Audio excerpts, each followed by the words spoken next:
મહિને 10,000 કમાતો એક રેપિડો ડ્રાઈવર, પણ તેના બેંક ખાતામાં 300 કરોડથી વધુની એન્ટ્રીઓ. આ માત્ર ગરીબ માણસની વાર્તા નથી. આ છે અમદાવાદમાંથી બહાર આવેલા 550 કરોડના કાળા નાણાંના સામ્રાજ્યની કહાની. નમસ્કાર, હું દેવ ખત્રી, તમે જોઈ રહ્યા છો યોર ન્યૂઝ.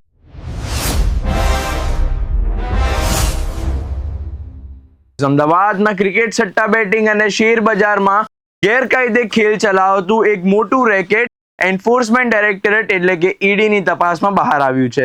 આ તપાસમાં 550 કરોડ રૂપિયાનો હવાલા અને બોગસ બેંક ટ્રાન્ઝેક્શનનો પર્દાફાશ થયો છે. ઈડીના અસિસ્ટન્ટ ડાયરેક્ટરે અમદાવાદ ક્રાઇમ બ્રાન્ચમાં સત્તાવાર ફરિયાદ નોંધાવી છે. આ કેસની સૌથી ચોંકાવનારી વિગત છે પ્રદીપ ઓડ. પ્રદીપ એક સામાન્ય રેપિડો ચાલક છે. મહિને માંડ 10 થી 12 હજાર રૂપિયા કમાય છે. પણ જ્યારે ઈડીએ તેની બેંક વિગતો તપાસી ત્યારે ખબર પડી કે તેના ખાતામાં 300 કરોડ રૂપિયાથી વધુના ટ્રાન્ઝેક્શન નોંધાયા હતા. પ્રદીપે તપાસમાં કબૂલ્યું કે 25,000 રૂપિયાની લાલચમાં તેણે પોતાનું બેંક એકાઉન્ટ કિરણ પરમાર ઉર્ફે લાલાને આપ્યું હતું. જેણે માત્ર ચેક પર સહી કરવા બદલ 400 રૂપિયા મળતા હતા. તેના આધાર કાર્ડ અને પાન કાર્ડનો ઉપયોગ કરીને પ્રદીપ એન્ટરપ્રાઇઝ નામની બોગસ કંપની ઊભી કરવામાં આવી.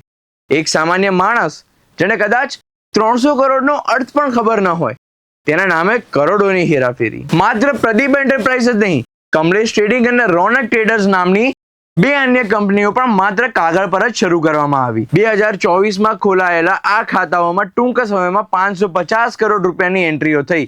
નવાઈની વાત એ છે કે આ કંપનીઓ વાસ્તવમાં એક રૂપિયાનો વેપાર કરતી નહોતી. આ તમામ ખાતાઓનો ઉપયોગ ઓનલાઈન ક્રિકેટ સટ્ટા બેટિંગની કાળી કમાણી ફેરવવા એટલે કે લેયરિંગ માટે કરવામાં આવતી હતી. કાળું નાણું એક ખાતામાંથી બીજા ખાતામાં, પછી ત્રીજા ખાતામાં, અને અંતે કાયદેસર કમાણી જેવી દેખાડવામાં આવતી હતી. આ રેકેટ માત્ર સટ્ટા બેટિંગ સુધી મર્યાદિત નહોતું.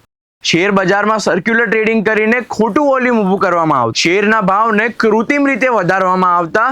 એક કંપનીના શેરમાં માત્ર 12 જ મહિનામાં 10,000% ટોટિંગ ઉછાળો નોંધાયો. આ શંકાસ્પદ હિલચાલને પગલે સેબીએ ટ્રેડિંગ સસ્પેન્ડ કરી તપાસ શરૂ કરી છે. આ રીતે નાના રોકાણકારોને લલચાવી અને પછી બજારમાંથી નફો કાઢી લેવામાં આવતો. ઈડીની તપાસમાં વધુ એક ચોંકાવનારી વિગત સામે આવી છે. આ હવાલાના નાણાંનો ઉપયોગ ગાંધીધામના એક બિઝનેસમેનના વ્યક્તિગત અને લગ્ન ખર્ચ માટે પણ થયો હતો. ઇમ્પેક્ટ ગુરુને ડોનેશન અને પેની સ્ટોકમાં હેરાફેરી કરવા માટે જુદી જુદી કંપનીઓમાં 80.5 કરોડ, 52.11 કરોડ અને 22.86 કરોડ રૂપિયા ટ્રાન્સફર કરવામાં આવ્યા હતા.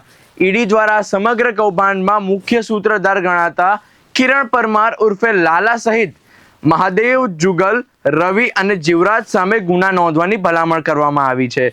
હજુ પણ અનેક મોટા માથાઓ અને સફેદ પોશ ગુનેગારોના નામ બહાર આવવાની શક્યતા છે. આ કિસ્સો એક મોટો સવાલ ઊભો કરે છે. ગરીબ અને સામાન્ય વર્ગના લોકોના દસ્તાવેજોનો દુરુપયોગ કરીને કેટલાક મોટા પાયે આર્થિક ગુનાઓ આચરાઈ શકે છે. 25,000 રૂપિયાની લાલચ અને પરિણામ કરોડોના ગુનામાં.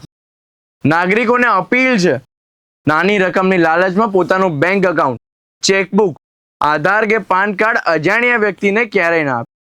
કારણ કે એક સહી તમને જિંદગીભરનો કાયદેસર ફસાવો આપી શકે છે. સાવધાન રહો, સજાગ રહો, બન્યા રહો અમારી સાથે યોર ન્યૂઝ પર. હું દેવ ખત્રી.